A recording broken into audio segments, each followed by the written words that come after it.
D'accord, nous sommes maintenant à la question 11. Est-ce que ce livre est écrit en sa langue originale ou est-ce une traduction? Si c'est une traduction, peut-être ce sera mentionné quelque part. Sinon, peut-être c'est la version originale. Euh, si vous n'êtes pas sûr, vous pouvez aussi dire inconnu. Ça peut aussi être une version bilingue, la version originale et une traduction. Donc, voici vos choix. Si vous mettez version originale, on va sauter le 11B qui vous demande le nom du traducteur. Si c'est écrit, si c'est précisé que c'est une traduction, souvent on donne aussi le nom du traducteur. Et voici votre chance de nous fournir aussi ces informations. Mais sinon, vous avez toujours l'option de 888 si un traducteur n'est pas mentionné explicitement. Disons, on va aller avec version originale et puis passer à la prochaine question, ce qui est le 12.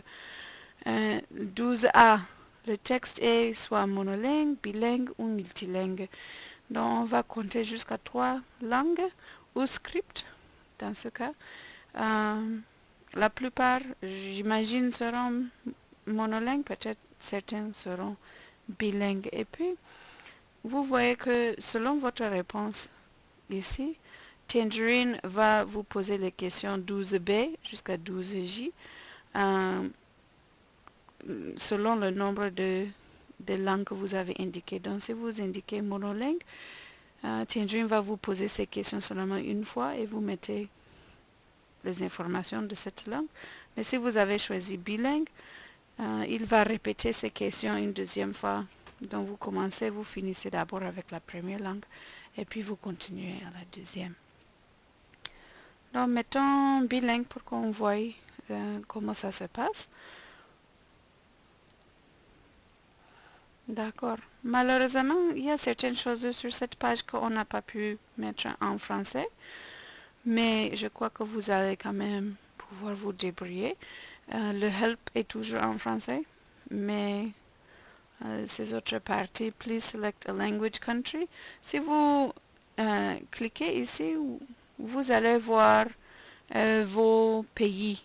Malheureusement, c'est en anglais, mais je crois que c'est à peu près la même chose en français, donc vous n'aurez pas de problème à reconnaître le nom du pays. Ça, c'est l'origine de la langue. Donc, s'il s'agit du français ou de l'anglais, vous allez choisir non-indigenous, donc Europe, aussi le Middle East, c'est pour l'arabe. Donc, si on choisit l'Europe, puisque c'est de là-bas que le français et l'anglais sont venus, maintenant on aura aussi les, les choix ici, soit l'arabe, soit l'anglais, français, quoi que ce soit. Mettons anglais pour le moment. On verra que les autres questions sont déjà remplies pour nous. On n'a plus de choix. On ne nous demande plus rien puisque même si on clique sur la petite flèche, on voit qu'il y a seulement un seul choix. Donc on peut sauter. Si par exemple, à partir d'ici, on choisit une langue, voilà vos choix. Le Swahili par exemple.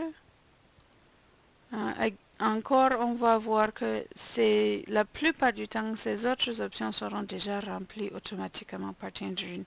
Si on vous demande de préciser quelque chose, là, on aura des choix. Mais si vous voyez comme ça, c'est qu'il n'y a plus rien à dire. Vous allez seulement passer maintenant à la prochaine question. Ce qui est sur le script. La plupart du temps, je crois que ce sera un script latin. Et puis, si oui, il faut indiquer si c'est écrit avec des diacritiques ou non. Je ne sais même plus quelle langue j'ai choisi, donc je vais seulement dire non, comme exemple. Et puis, ça nous amène à la dernière question. Je vais continuer avec la prochaine vidéo.